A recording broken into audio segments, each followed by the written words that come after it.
প্রথমেই বলে রাখি, এটা সরস্বতী পুজো ছিল নাকি খাওয়া দাওয়ার দিন ছিল সেটা নিয়ে আমি কিন্তু বেশ কনফিউজড। নতুন কিছু খাবারের আইটেম ট্রাই করতে গিয়ে এটা আমি কি অর্ডার করে ফেললাম। আমি কিন্তু ফার্স্ট টাইম এই ধরনের চিকেন ট্রাই করলাম। চলো পুরো ভিডিওটা শুরু করা যাক। হ্যালো এভরিওয়ান, আমি অনিন্দিতা। তোমাদের সবাইকে আবারও একটা নতুন ভিডিওতে ওয়েলকাম। থাম্বনেল দেখে নিশ্চয়ই বুঝে গিয়েছেন পুরো ভিডিওতে রয়েছে জমিয়ে খাওয়া দাওয়ার একটা মজার গল্প। তাহলে বেশি দেরি না করে চলো পুরো ভিডিও শুরু করা যাক। দিনটা ছিল সরস্বতী পুজো, বাট আমার কাছে এটা কিন্তু একটা লাঞ্চ ডেট। এই বছর কিন্তু তিথি অনুযায়ী সরস্বতী পুজো দুদিন পড়েছিল। শুধু সরস্বতী পুজো কেন, এখন প্রত্যেকটা পুজোই দুদিন করে হয়।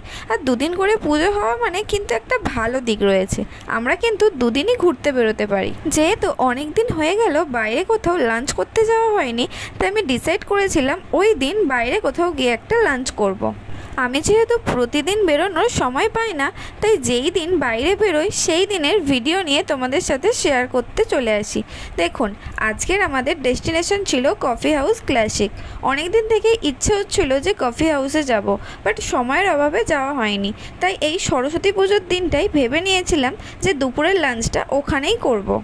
আর যেমন ভাবা তেমন কাজ, চলে গিয়েছিলাম কফি হাউসে। উলুবেরিয়ার অন্যান্য জায়গাগুলোর মধ্যে কফি হাউসও কিন্তু আমার কাছে বেশ একটা পছন্দের জায়গা, তাই মাঝের মধ্যে সময় পেলেই আমি টুকটাক চলে যাই। আর ওখানকার খাবারগুলো আমার বেশ ভালো লাগে। প্রথমে এসেই মেনু কার্ডটা নিয়ে ডিসাইড করছিলাম যে কোন কোন খাবারগুলো অর্ডার দেব। যেহেতু আমি বিরিয়ানি খাই না, তাই আমি রাইসের দিকটাই দেখছিলাম। আর যেহেতু লাঞ্চ করতে এসেছিলাম, এখন তো আর চাউমিন বা পিৎজা এইগুলো খেলে হবে না, তাই দুপুরের লাঞ্চের জন্য রাইসটাই সিলেক্ট করলাম। কফি হাউসের ইনডোর অ্যান্ড আউটডোর অ্যাম্বিয়েন্স কিন্তু অসম, আমার কিন্তু এটা খুব ভালো লাগে। আর এখানের কিন্তু খুব সুন্দর সুন্দর পেন্টিং রয়েছে, যেগুলো কিন্তু খুবই আকর্ষণীয়।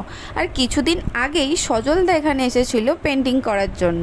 আর সজলদা কিন্তু আমার চোখে একজন খুব ভালো আর্টিস্ট। দাদার যে কোনো কাজ কিন্তু সবাইকে খুব মুগ্ধ করে। আমি কিন্তু দাদার একজন মস্ত বড় ফ্যান।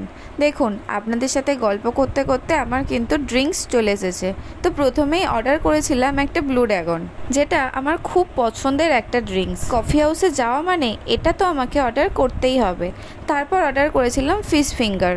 ফিশ ফিঙ্গারটাও কিন্তু অসাধারণ ছিল, যেমন গরম তেমন ক্রিপসি। আর এরকম গরম গরম ফিশ ফিঙ্গার খেতে আমার কিন্তু খুব ভালো লাগে। আর আমিই মনে হয় একজন এমন বাঙালি যে মাছ খাই না, কিন্তু ফিশ ফিঙ্গার, ফিশ কাটলেট এগুলো কিন্তু অনায়াসে খেয়ে নিই। আর এগুলো কিন্তু আমার খুব ভালো লাগে খেতে। গরম গরম ফিশ ফিঙ্গার আর ব্লু ড্রাগন খেয়েই আমি অর্ধেক পেট ভরিয়ে ফেলেছিলাম। কিন্তু এখানেই পেট ভরালে চলবে না, এরপরেও কিন্তু অনেক খাবার দাবার রয়েছে। আর আজ একটা নতুন ধরনের চিকেন অর্ডার দিয়েছি, যেটা আমি কিন্তু আগে কখনো খাইনি। আজ ফার্স্ট টাইম সেটা ট্রাই করব। সেই থেকে শুধু খাওয়া দাওয়া নিয়েই কথা বলে যাচ্ছি।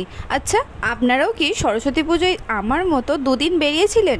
কে কে দুদিন বেরিয়েছিলেন আমাকে কিন্তু কমেন্টে জানাবেন। সত্যি কথা বলতে এরকম দুটো করে ডেট পড়লে বেশ ভালোই লাগে, তাই না? যেমন অষ্টমী দুদিন, সরস্বতী পুজো দুদিন, নবমী দুদিন, এগুলো কিন্তু বেশ মজার, বেশ ইন্টারেস্টিং একটা জিনিস। আমি কিন্তু ঘুরতে খুব ভালোবাসি, বাট আমার লাইফে ঘুরতে নিয়ে যাওয়ার মানুষ আর সময় দুটো জিনিসেরই অভাব থাকার জন্য আমি কিন্তু ঘুরতে যেতে পারি না। তাই যখন ঘোরার অফার পাই সেটা কিন্তু একদম আমি মিস করি না। অনেক তো গল্প করে ফেললাম, কিন্তু এখনও কেন খাবার আসছে না? বলতে বলতেই খাবার হাজির। ওই দিন আমি অর্ডার করেছিলাম জিরা রাইস আর কসৌরি চিকেন। এই চিকেনটা আমি ফার্স্ট টাইম ট্রাই করছি। আমি অর্ডার করার আগে কিন্তু একবারের জন্য ভাবিনি এই চিকেনটা দেখতে এরকম হোয়াইট কালার হবে। আর প্রথমে কিন্তু আমি খুব ভয় পেয়ে গিয়েছিলাম যে চিকেনটা খেতে কেমন হবে, কারণ এই ধরনের সাদা মাংস আমি কিন্তু এর আগে কখনো খাইনি, তাই প্রচুর টেনশানে ছিলাম। বাট খেয়ে দেখলাম চিকেনটা কিন্তু দুর্দান্ত।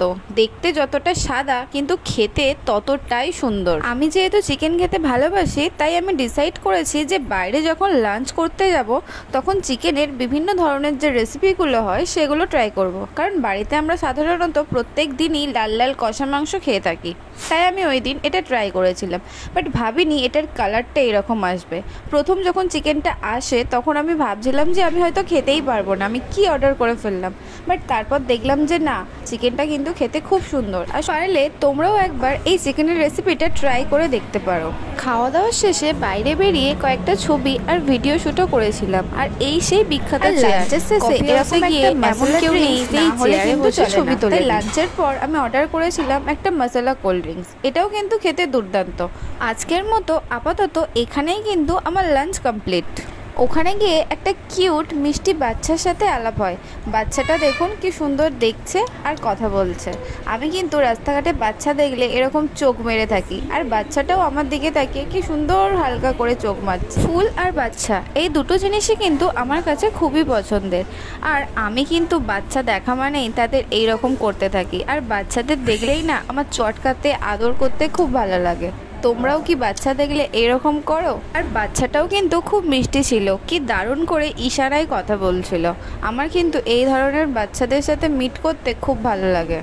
সো আজকের মতো এখানেই লাঞ্চ পর্ব কমপ্লিট। তারপর বাইরে বেরিয়ে কয়েকটা ভিডিও শ্যুট করি আর ছবি তুলি। প্রথমেই দেখাই কফি হাউসের এই যে সরস্বতী ঠাকুর এসে গেলেও পূজা মণ্ডপটা কিন্তু এখনো সাজানো হয়নি। যেহেতু তিথি অনুযায়ী 2 দিন সরস্বতী পুজো পড়েছিল, তাই ওখানে নেক্সট দিনে পূজা কিন্তু কমপ্লিট হয়েছিল। এভাবেই খাওয়া দাওয়া করে একটা বছরের সরস্বতী পুজো আমি কিন্তু কমপ্লিট করে ফেললাম।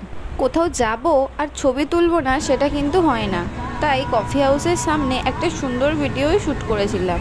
যেহেতু ওই দিন খুব একটা ভিড়ভাট্টা ছিল না, তাই ওখানে অনেকটাই সময় কাটাতে পেরেছিলাম। এটা যদি নেক্সট দিন হতো তাহলে কিন্তু ওখানে এতটা খোলামেলাভাবে সময় কাটানো যেত না, কারণ নেক্সট দিন ওখানে কিন্তু প্রচুর ভিড় হয়েছিল।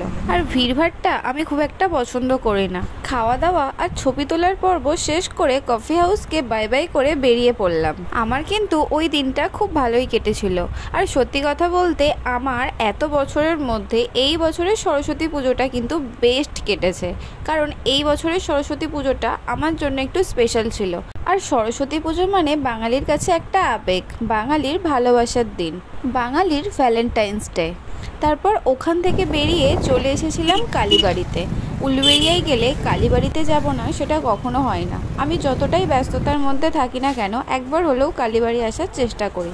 কালীবাড়ি এসে দেখলাম ওখানে এখনও সরস্বতী পুজোর প্রস্তুতি চলছে। যেহেতু আমি আগের দিন বেরিয়েছিলাম, তাই কিন্তু রাস্তাঘাটে খুব একটা ভিড়ভাট্টা ছিল না।